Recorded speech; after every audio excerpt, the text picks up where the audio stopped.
मोक्षदा एकादशी की कथा। प्राचीन काल में चंपकनगर नामक एक समृद्ध राज्य था।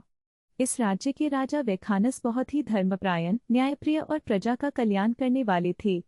एक दिन राजा ने स्वप्न में अपने स्वर्गीय पिता को नरक में कष्ट भोगते हुए देखा।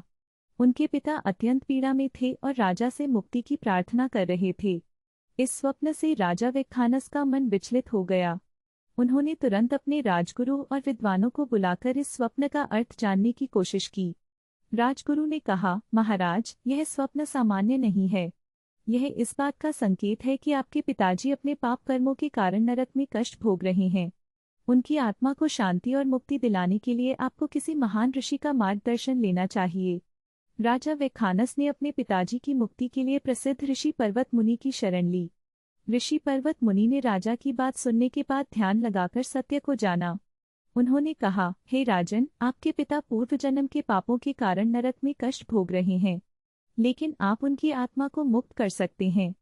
राजा ने उत्सुकतापूर्वक पूछा, हे मुनिवर, कृपया बताइए कि मैं अपने पिता की आत्मा को कैसे मुक्त कर सकता हूँ। पर्वत मुनि ने उत्तर दिया, मार्गशीर्ष मास के शुक्ल पक्ष की एकादशी को मोक्षदा एकादशी कहा जाता है। इस दिन भगवान विष्णु की उपासना और व्रत करने से न केवल अपने पापों का नाश होता है, बल्कि किसी अन्य की आत्मा को भी मोक्ष प्रदान किया जा सकता है। इस दिन व्रत रखकर भगवान विष्णु की पूजा करें और अपने पिता की आत्मा की शांति के लिए प्रार्थना करें। ऋषि की बात सुनकर राजा वैखानस अपने राज्य लौट आए। मोक्षदा एकादशी के दिन उन्होंने विधिपूर्वक व्रत किया, भगवान विष्णु की पूजा की और अपने पिता की मुक्ति के लिए प्रार्थना की।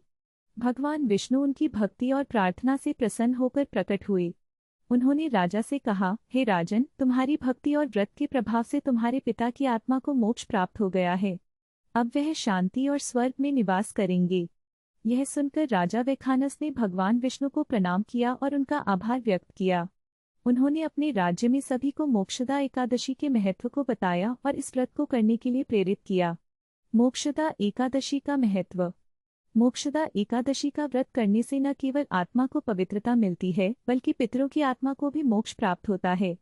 यह दिन भगवान विष्णु की उपासना और भक्ति का दिन है, जो जन्म और मृत्यु के चक्र से मुक्ति दिलाता है और परम शांति प्रदान करता है। यदि आपको और जानकारी चाहिए तो बताइए।